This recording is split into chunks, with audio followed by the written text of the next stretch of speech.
Andre Calloway was 42 years old, a chief operating officer who had spent 19 years running the operational infrastructure of companies other people owned, until 3 years ago, when he had quietly begun the process of acquiring one of his own.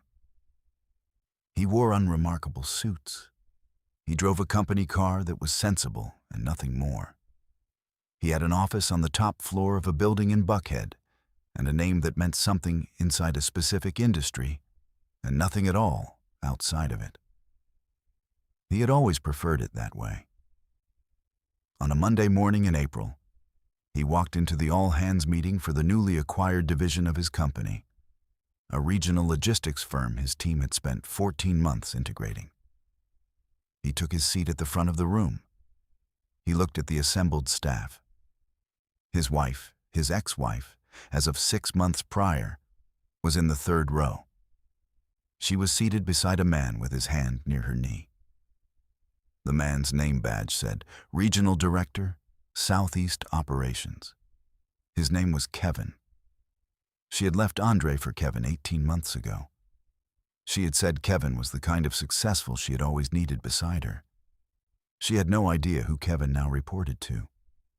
Before we jump into the story, comment where in the world you are watching from and subscribe, because tomorrow's story is one you need to hear.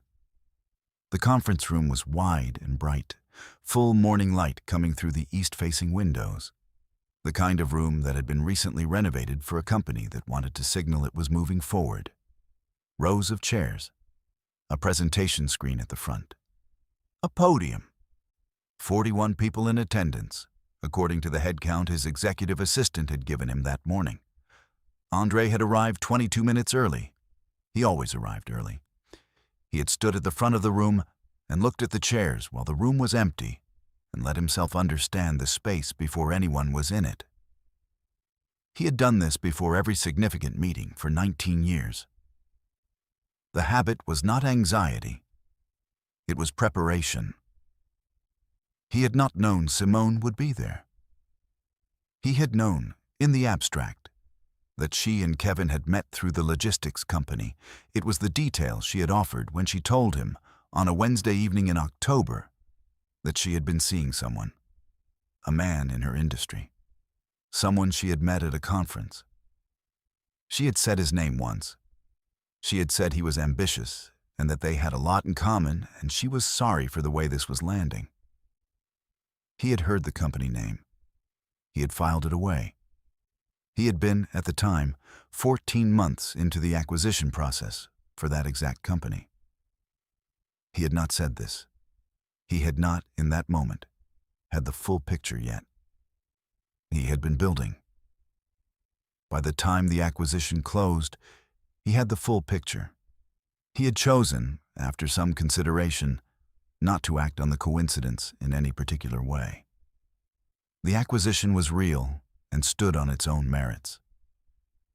The employment of a regional director named Kevin was a standard feature of the integrated organization.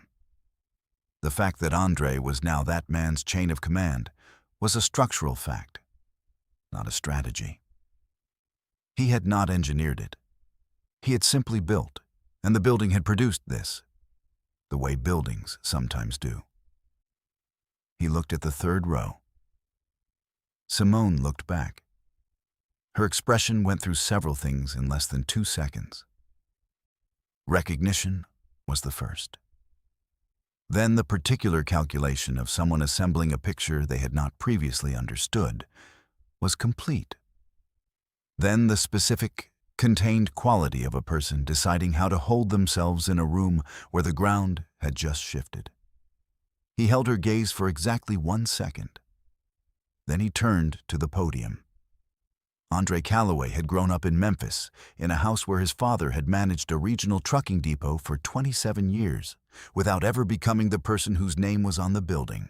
His father had been meticulous and reliable, and had run the depot with a thoroughness that was respected by everyone who worked there and invisible to everyone who owned it. He had come home every evening with the particular dignity of a man who does excellent work and has made his peace with anonymity. Andre had watched this his entire childhood. he had loved his father. He had also decided, somewhere around 15, that he was going to be the person whose name was on the building. He had gone to Morehouse on scholarship, studied business, took a job at a logistics company in Atlanta at 23, because logistics was a field where operational precision was the difference between profit and collapse, and he was constitutionally suited to precision. He had learned the infrastructure of 3 companies from the inside over 14 years, taking notes the whole time, not on paper, in the specific, systematic understanding of a man who was studying businesses the way an engineer studies a structure that he intends, eventually, to build differently. He had become a COO at 37. The company had grown under his operational management. The owner, a man named Franklin Osai, who was 64, and had been thinking about succession for 2 years, had begun a series of conversations with Andre in year 3 that had ended 14 months ago with a purchase agreement. Franklin had wanted to retire. He had wanted to sell to someone who understood what the company was. He had sold to Andre. Andre had not announced the acquisition publicly. The company's name had not changed. The ownership had transferred through a standard commercial transaction and was available in the public record for anyone who looked. No press release. No profile. He did not do press releases. He had been married to Simone for 7 years. She was 39, a supply chain consultant who worked with regional logistics firms and mid-sized distributors, which was, he had understood in retrospect, precisely the professional world through which someone would meet a regional director named Kevin, who attended industry conferences and had, on first impression, the kind of visible professional energy that reads as success to people who measure success by what they can see. He had not been that kind of visible. He had been the other kind. The change in Simone had been gradual, and then, in the last 8 months of the marriage, not gradual at all. She had a quality in the later period that he associated, in operational terms, with an employee who has mentally left a role and is completing the minimum while finalizing the transition. Not cruel. Just done. He had noticed it. He had not known how to address it across the distance that had grown between his working hours and her need for presence, and he had told himself there would be time, and there had not been time. Then a Wednesday in October. And a name. And a company he was 14 months into acquiring. He had said he understood. He had meant it. He had gone to the guest room and lain in the dark, and let the shape of it arrive at its actual size. He had thought about Kevin. He had thought, whoever he is, he doesn't know yet who he's going to be working for. He had not said this out loud. He had gone to sleep. He had gotten up in the morning and gone to work. Her name was Claudette Mensah. She was 64 years old, his director of human resources and organizational integration. A woman who had come with the acquisition and who had been running HR at Franklin Osai's company for 11 years. With the specific capability of someone who had seen every organizational transition and understood that the most important thing during an integration was the accurate maintenance of the people. Picture. She had silver hair worn close. She wore bifocals on a lanyard. She moved through the building the way experienced administrators move, with information and without hurry. She had known about Kevin's position since the integration planning phase. She had known, because it was her job to know, the professional roster of every employee being absorbed. She had not known Kevin's connection to Andre's personal life until 3 weeks before the April all-hands meeting, when she had been processing updated emergency contact forms and had cross-referenced a last name with an incident report from the previous HR system. She had called Andre at 7:09 on a Tuesday morning. "I need to show you something," she said. "It's not urgent." but you should see it before the all-hands. He had come in at 8. She had a folder on her desk. She opened it without ceremony. Kevin Marsh, Regional Director, Southeast Operations. Emergency contact listed, Simone Marsh, née Holloway. His ex-wife's maiden name was Holloway. The marriage certificate in the personal file. Kevin and Simone had married 2 months after Andre and Simone's divorce was finalized. He looked at the document. He did not change his expression. He set it on the desk. The all-hands, he said. Is she listed as attending? She's not an employee, Claudette said. But Kevin put her name on the guest list for the welcome session. The spouse and partner invitations went out 2 weeks ago through Standard Integration Communications. He had approved the guest list process without reviewing individual names. He had delegated that. It was the kind of delegation that made sense at his operational level. It had produced this. He thought about that for a moment. Is there anything I need to do about this? He said. Claudette looked at him over her bifocals. Not operationally, she said. The relationship is disclosed. Kevin doesn't report to you directly. He reports to your VP of Southeast Operations. She paused. The only question is whether you want to be prepared for the room. I'm always prepared for the room, he said. She nodded. She reached over and refilled his coffee. There's one more thing, she said. She placed a second document on the desk. It was Kevin Marsh's performance review from the previous calendar year, conducted under the old ownership. Rated proficient in 3 categories, rated below expectations in 2. The 2 below expectations were client retention and project budget management. The notes from his previous supervisor used the phrase inconsistent follow-through twice. Andre read the review. He set it down. He hasn't been here long enough for us to evaluate him independently, Claudette said. No, Andre said. But the prior record is part of the file. I see it, he said. He folded both documents back into the folder. He put the folder in his briefcase. He stood. He looked at Claudette. Send me the full performance file for everyone in the Southeast Division by Friday, he said. Not just him. Everyone. I want to do a fresh evaluation starting from the integration date. Of course, she said. And Claudette. He picked up his briefcase. Thank you for telling me before the room. She looked at him. That's what I'm here for, she said. He didn't move fast.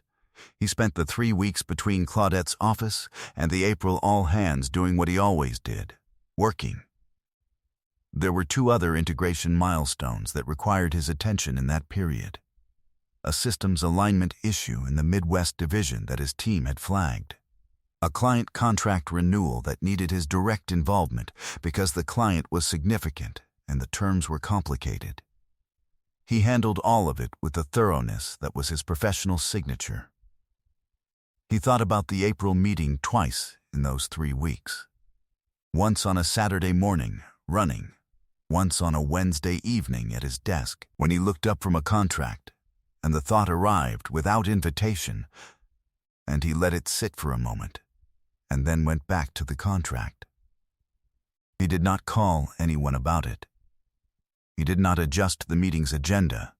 He did not change where he was going to sit or what he was going to say. He had a job to do at that meeting.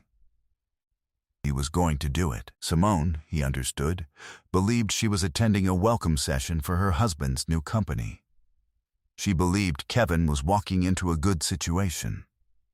She had told him, in the October conversation, that Kevin was ambitious and connected and had real trajectory. She had said it the way you say something that is also an indictment of the person you're leaving. He had heard the comparison. He had not addressed it. She was going to address it herself. In the 3rd row of a conference room in Buckhead. Without any help from him. He had not arranged this. He simply had not prevented it. He arrived at the conference room 22 minutes early. He stood at the front. He let the room be empty around him. He thought about nothing in particular. He was simply present. The staff filed in at 9:00. Kevin came in at 9:04, with Simone beside him, her hand in the crook of his arm, both of them in the particular mode of a couple who has arrived together at a professional event and are performing their partnership for the room. Kevin was looking at his phone. Simone was looking at the front of the room. She saw Andre. He watched it happen. He did not look away. He let her see him looking, not with expression, not with anything performed, just with the steady, even attention of a man who had arrived first and was simply present in the room. Kevin looked up from his phone. He looked at the front of the room. He saw Andre standing at the podium with his name on the presentation slide behind him. The slide said, Andre Calloway, COO and principal owner, Calloway Logistics Group. Kevin looked at the slide. He looked at Andre. He looked at Simone.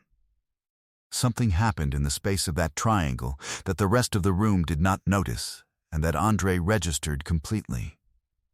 He stepped to the podium. He thanked everyone for being there. He outlined the agenda. His voice was even and precise and carried the specific authority of a man who was in the room he was built for. He described the integration timeline. He described what the organization would look like in 6 months and in 18 months. He described what he expected from the team and what the team could expect from him. He did not look at the third row during the presentation. He did not need to. When the formal portion concluded and the room shifted into the informal networking session, Andre moved through the space with the unhurried purpose of a man working a room he owns. He spoke to the Midwest division head about the systems issue. He spoke to 3 members of the client services team whose names he had memorized from the org chart. He moved deliberately and greeted people by name. Kevin found him at 12 minutes into the session. He had separated from Simone. He approached with the specific professional warmth of a man who understood that his relationship with this person was now the most important professional relationship he had, and who was adjusting in real time. Kevin Marsh, he said, Regional Director, Southeast. I just wanted to introduce myself. I know who you are, Andre said. He said it without edge. Factually, how's the transition been treating you? Kevin said the transition had been smooth. He said he was excited about the direction. He said all the things a competent professional says in this situation. Andre listened. He asked 2 specific questions about the Southeast operation, the client retention numbers, the project pipeline. Kevin answered both. His answers were adequate. They were not better than adequate. Andre filed this away. Good to meet you, Andre said. He shook Kevin's hand. He moved on. He was 3 conversations away when he felt, rather than saw, that Simone was standing near the window to his left. He knew without looking. He had known her long enough to know the quality of her proximity. He finished the conversation he was in. He turned. She was standing 6 feet away, her arms at her sides, in the posture of someone who has been waiting to be acknowledged and is not certain whether they will be. He looked at her. He said nothing for a moment, not to be cruel, because there was nothing to say that the room had not already said. Then, I hope you're well, Simone. He meant it. He turned and walked to the next conversation. He did not look back. It did not happen all at once. The integration completed in phases, the way integrations do when they are run by people who understand that the goal is not speed, but durability. Andre's operational instincts, applied to the combined organization, produced results that were visible in the quarterly numbers by month 4. A 9% improvement in on-time delivery rates. A 6% reduction in operational overhead. 2 client contracts renewed at favorable terms because the service had improved enough to justify asking. Kevin Marsh's performance in the Southeast Division was evaluated at the 90-day mark, per the standard integration protocol. The evaluation was conducted by Kevin's direct supervisor, the VP of Southeast Operations, a rigorous woman named Angela, who did not inflate or deflate what she found. The evaluation was consistent with the prior year review that Claudette had shown Andre, proficient in some areas, below expectations in the categories of client retention and budget management.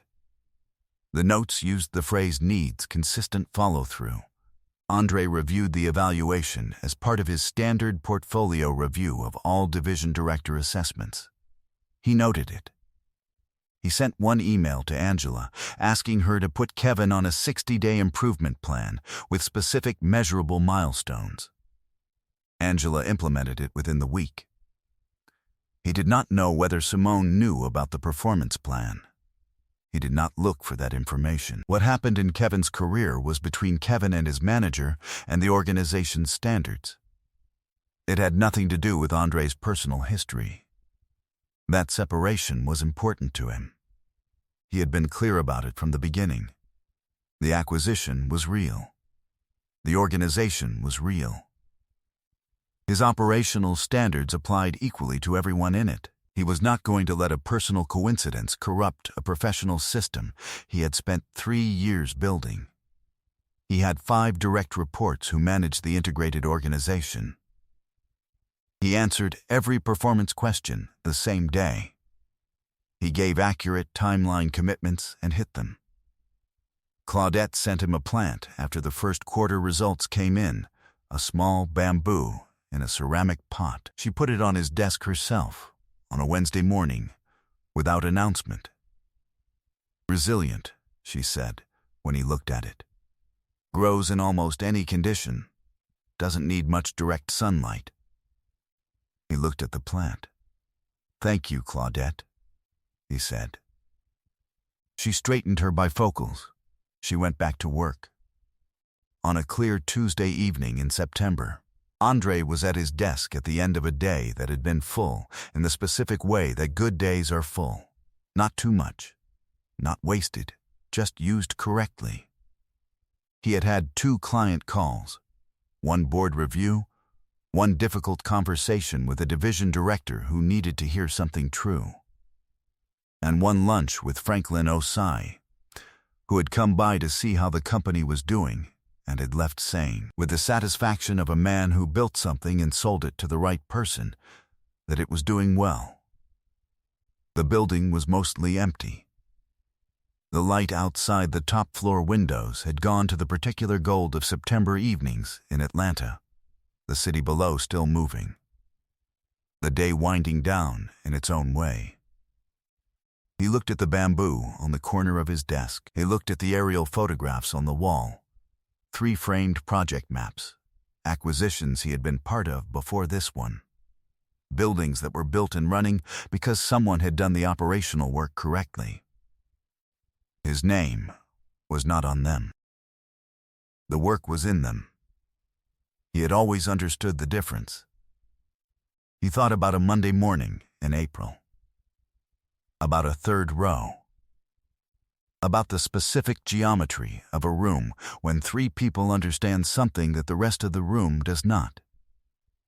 He had not said anything in that room that was not required. He had not performed anything. He had simply been there, arrived early, prepared, in the room he had spent 19 years building toward. And the room had contained, in its 3rd row, the evidence of what happened when you built something real and waited long enough for the world to catch up to it. He did not feel triumph about that. He felt something quieter, the satisfaction of a man who held a standard and let the standard do its work. He closed the file he had been reviewing. He straightened his desk. He put on his jacket. He took one last look at the bamboo.